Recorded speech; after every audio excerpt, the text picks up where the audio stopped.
Hi everyone, I am Casey Applegate-Williams, and today I will be talking about the film that we viewed in week 3, Diabolique. After all the films that we've seen in this semester so far, Diabolique was my favorite. The plotline, the suspense, the cinematography, and even the film score all combined together to build a wonderful thriller that kept me on the edge of my seat the whole time. In my opinion, the thrilling plot twist in the end would not have been the same, or would not have been as shocking either, without the acting skills of Simone Signoret, who played the character Nicole.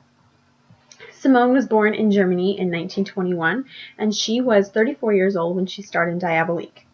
The film critic Roger Ebert described her as the French Marilyn Monroe, and he also said in his film review that Simone's performance made the film. As far as her performance goes, in my opinion, I felt that she was playing a part within a part. Without Simone's extremely believable performance as the beaten mistress who was tired of not getting what she deserved, seeing her as the evil woman who was behind it the whole time would have been lost. When I was watching the film, and I've mentioned this several times before in our discussion posts, that I believe the film was about women who were empowering each other to really teach this terrible man a lesson. And I was super impressed at the time that a film made in the 1950s would have two women empowering each other instead of tearing each other down, and the wife and the mistress were teaming up together to teach their terrible man a lesson. So while I was believing this, I completely believed that Nicole was on Christina's side because she seemed so supportive of her. And she really seemed to care when Christina had issues with her heart. And she also defended Christina. And she just really drove home the point that was extremely believable that she wanted Michel dead. And I felt as though, why wouldn't she want Michel dead? He beat her. He was very cruel, very controlling. So why would she not want him dead? So then when she actually turned on her supposed friend and revealed in the end that she'd hated her the whole time and the whole thing was a setup, I was just left in disbelief. I was completely shocked. It came out of nowhere for me when I watched it. So I felt like this performance of hers was actually as two different people, which is how I mentioned she was playing a part within a part. Simone's acting skills as both the seemingly harmless Nicole and the double-crossing Nicole was just fantastic. For most of the film, as we know, she pretends to be Christina's friend. And as the Nicole we know her to be in the beginning, she comes off really blasé about killing Michel, and she acts almost as though it's a necessary evil.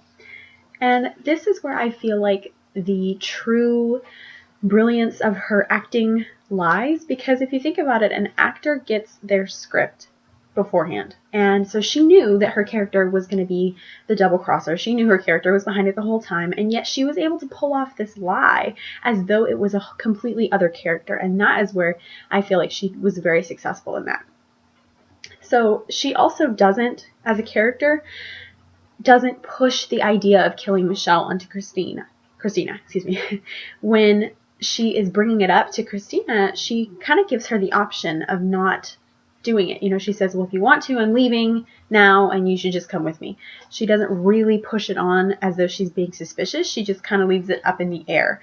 And that is also where she's able to be so brilliant in hiding her lie.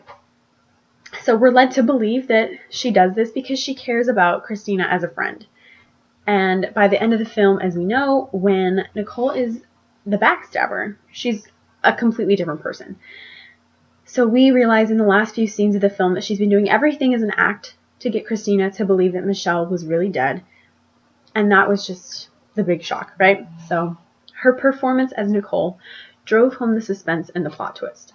Without her successful performance, the ending would not have been as shocking, and the viewers would not have been left shocked. Roger Ebert said in his film review that the director actually asked viewers not to spoil the ending, which really just shows that no one guessed it. Maybe there might have been a few people who could guess the ending, but if a director's telling people, don't tell anyone the ending, then you know that it is a very shocking ending. So Simone does a fantastic job hiding this plot twist, and I actually went back and watched some key scenes again, knowing the ending of the film, such as when she drowns Michel, and she really pulls off this kind of little hints of suspicion, but not really very suspicious, that you would definitely not pick up on, and I certainly didn't pick up on the first time you watch it, and it's just really, really brilliant.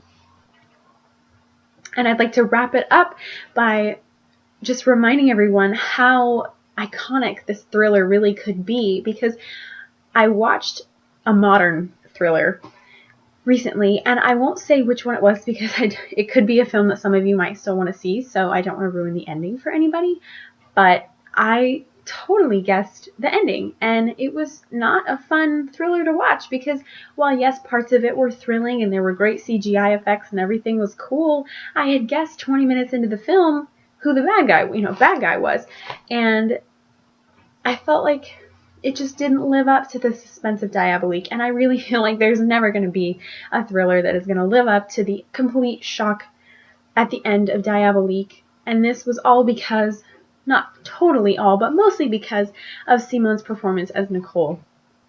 And I want to say that it is such a compliment to the success of a thriller when the ending can still leave me shocked and surprised to this day, and the film wasn't even in English. We read it from subtitles. So the film as a whole was extremely successful because, as I mentioned, the cinematography, the lighting, everything combined together helped create this thriller that got to you on a deeper level without having to be overtly obvious through language, if that makes sense. Because we had to read the lines. We didn't hear them in our own language. And I feel like that is where, as a whole, the film is successful. But with the thriller, of course, that is all on Simone. So thank you, everyone, and have a nice day.